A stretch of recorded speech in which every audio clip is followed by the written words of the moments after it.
lot of people talking about what I guess went down with Michael Robinson on a Richmond sports radio show. Michael Robinson, a former Seahawks player who played under Scot McCloughan, who described him as a really good friend. And Niners. Played for the Niners as well when Scott was there. And Robinson apparently had a conversation with McCloughan, and we have some of the audio here as we parse through it.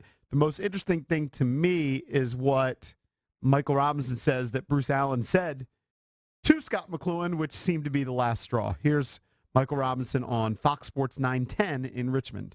After a draft meeting, after the combine, Bruce called him up to his office and was just like, nobody likes you in this building. Nobody wants you here. And Scott was like, well, I guess I'm out of here. And doing the timeline, is this when you had the report by 106.7 The Fan where he left for 3 days? He left the building? I'm assuming that. He didn't necessarily say that to me, but I'm assuming that. But could you imagine getting this team to 2 winning seasons, putting the type of players in that building?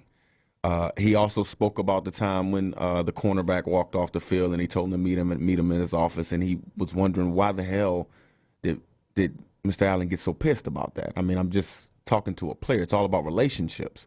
He also talked to me about how he wanted to get Kirk Cousins signed because he knew the longer you wait, this guy's going to break the bank. And also the longer you wait, he may not want to come back.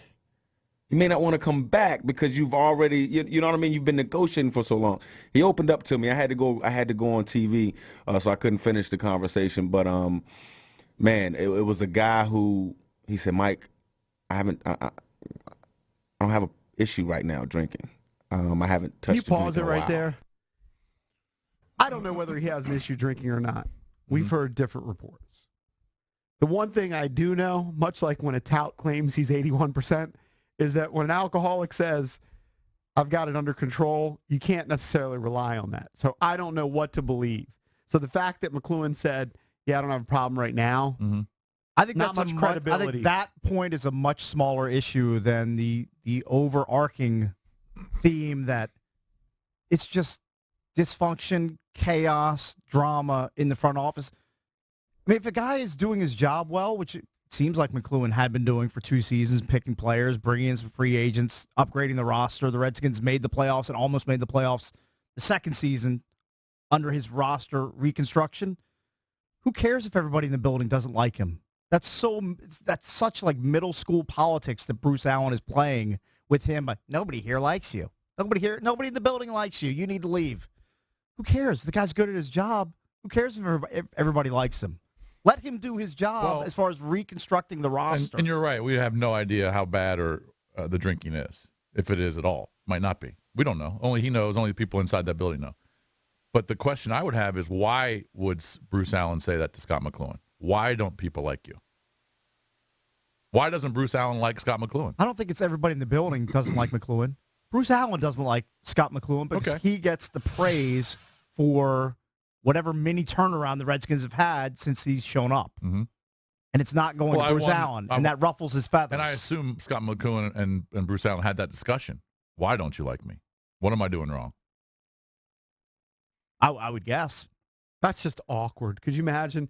All right, what do you mean no one likes me? We have. What have I done? Right. We have a strange kind of managerial relationship here in that our boss, program director, was once an intern on our show, and he rose through the ranks, and he went the programming route and became a program director. Yes. So it's different. But imagine if we just had a boss who asked us to come sit down. Right. And he said, nobody likes you guys.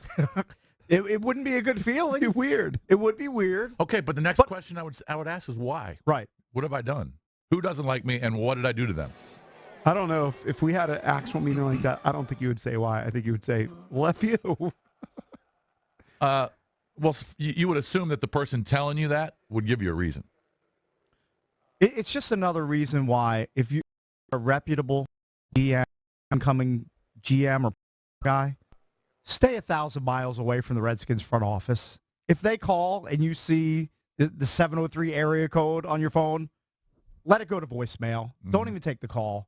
Why would you ever bother inserting yourself into the power structure as it presently is with Dan Snyder as the owner, Bruce Allen as his evil henchman, You're not going to have any power. Yeah, you're gonna have none. They may listen to you They're going to tell times. you. Yeah, they're going to tell you when they hire you that you can have control over personnel and the draft and all the scouting, and they'll lie to you. Now, the report came out that Mike Mayock was the guy that they were considering for the GM job. Why on earth, if you're Mike Mayock, would you leave your gig at NFL Network doing something that you love for money? Even if just for money. Even if they triple your salary. Now, tripling your salary is a big thing. I get it. Of course you would do it for triple. But do you really want to work in that Viper pit? You would do it for triple. Cakes, it's the same reason they've been able to bring in coach after coach. We always say this. There's dysfunction in this organization. And they fire somebody, and we say, well, who's going to take this job? Somebody always takes the job. There's always somebody willing to take the job, think it's going to be different, or they're coming in for the money. The thing which really jumps out at me, too, beyond the fact that he just flat out said nobody likes you, is why get upset that the GM is talking to a player?